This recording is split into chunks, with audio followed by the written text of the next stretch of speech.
સદગુરુ મહારાજની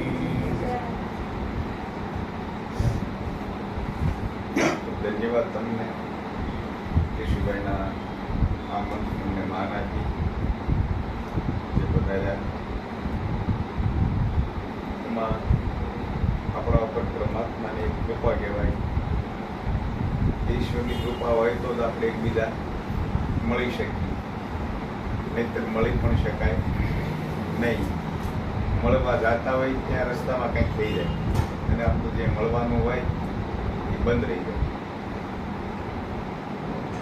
એટલે એક મહાપુરુષ કહે છે કે હરિકૃપા જામીએ જબદીઓ મનુષ્ય અવતાર. ઈશ્વરની મોટામાં મોટી કૃપા તો ક્યારે થઈ કહેવાય કે આપણને જે પ્રથમ તો જે માનવ તરીકેનો જે જન્મ મળ્યો એ એક ઈશ્વરની મોટી કૃપા કહેવાય. નહીંતર તો આ ઢોર, પશુ, પક્ષી, ઝાડ, વનસ્પતિ આ બધાનું સર્જન થયું જ છે, પણ એ કાંઈ કરી શકતા નથી. જો કાંઈ કરે તો કોણ કરે છે?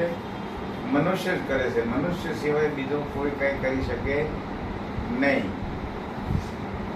તો મનુષ્ય જો પોતાના જીવનના વિકાસ માટેના તમામ કાર્ય કરી શકતો હોય તો ઈશ્વરને મેળવવાની ક્રિયા મનુષ્ય થાય કે ન થાય? થઈ શકે જ નહીં. અને જેટલા ભગવાનની પ્રાપ્તિ કરી છે એ માણસે જ કરી છે, કોઈ પશુ પક્ષીએ કરી નથી. અને પછી છેલ્લે જો આ જીવને મોક્ષ પામવો હોય તો માનવ શરીરથી જ મોક્ષ પામી શકાય. કોઈ પશુ પક્ષીના શરીરથી આ મોક્ષ પામી શકતા નથી. પણ હવે મોક્ષ મેળવવા માટે આપણે કરવું એની આપણને ખબર નથી. એટલે આપણા ધર્મગુરુએ આપણને ઊંધે રસ્તે ચડાવી દીધા કે તમે મરી જાઓ પછી પીપળે પાણી રેડો, ફરવણા કરાવો, પિંડ ગળાવો, કાગડાને વાસ નાખો એટલે તમને મોક્ષ મળે. એનાથી મોક્ષ મળે નહીં. મરી ગયા પછી કોઈને મોક્ષ મળતો નથી. અને જો સાચું હોય કે ભાઈ આમાંથી પ્રાણ ગયા પછી કોઈ સ્વર્ગમાં જાય, કોઈ નરકમાં જાય, તો એનો આપણી પાસે કાંઈ પુરાવો ખરો? આપણે ક્યાંક ગામ ગયા હોય તો હવે આ મોબાઈલની સગવડ આવી, પેલા તો ગામ જઈને કાગળ લખતા કે નહીં કે ભાઈ વાદળને અમુક જગ્યાએ જવું પહોંચી ગયા, સમાચાર આવતા કે નહીં? અથવા એવો સગવડ ન હોય તો કોઈ જાતું હોય આપણે ગામ તો એને સમાચાર મોકલી દઈએ કે ભાઈ ફલાણા ભાઈ ફલાણી જગ્યાએ પહોંચી ગયા છે. સમાચાર આવે કે ન આવે? તો આપણા બાપ દાદાઓ બધાએ આ જગત છોડીને વ્યાઈ ગયા છે, કોઈનો સમાચાર આવ્યો કે ભાઈ અમે સ્વર્ગમાંથી કે નરકમાંથી? કોઈનો સમાચાર નથી. એ એક મનની કલ્પના છે. સ્વર્ગમાં જવું અથવા નરકમાં જવું. પુણ્ય કરો તો કે સ્વર્ગમાં જવાય, પાપ કરો તો નરકમાં જવાય. આ બધી ધર્મગુરુઓની ઊભી કરેલી મોટામાં મોટી ભ્રાંતિ અને ભ્રમણા છે. સાચું સુખ સ્વર્ગનું કોને કહેવાય? સાચું સુખ દુઃખ નરકનું જે રહ્યું કોને કહેવાય? એની સાચી વાત આપણને કરી નહીં. એટલે જીવન બાપા થઈ ગયા રોગાવદરમાં એમ કે છે કે મુવેલાને મોક્ષ ન મળે, મરેલાને કોઈ મોક્ષ મળતો નથી, જીવતાને છે જગમાં.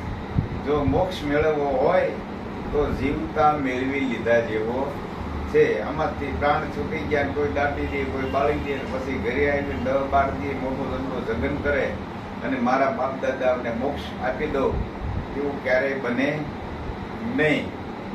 એટલે જીવન દાદા એક ભજનમાં કહે છે કે નામ ભજન બિના ની નિસ્તારા. નિસ્તારા એટલે નિવેડો, પાર આવી જવો કોઈ પણ વાત. આપણે અત્યારે સત્સંગમાં બેઠા છીએ તો કોક ભાઈ કે ને ભાઈ આવા પૂરું ક્યારે થાય, આપણું આનો પાર ક્યારે આવે?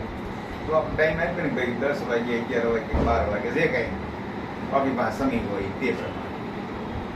તો આ જન્મવું, મરવું, મોક્ષ આપવો, આ બધી વાતનો પાર ક્યારે આવે? તો કે એના માટે તમે કંઈક નામનું ભજન કરો. નામ ભજન બિના નહીં વિસ્તારા, સમજ સમજ મન ક્યું સુતા. કોને સમજવાનું છે આમાં? શરીરને નહીં, આત્માને પણ નહીં. સમજવાનું કોને છે? આ મનને. જો મન સમજી જાય તો આખું વિશ્વ સમજાય, અને મન નો સમજે તો આ વિશ્વમાં તમે કાંઈ સમજી શકો એમ નથી.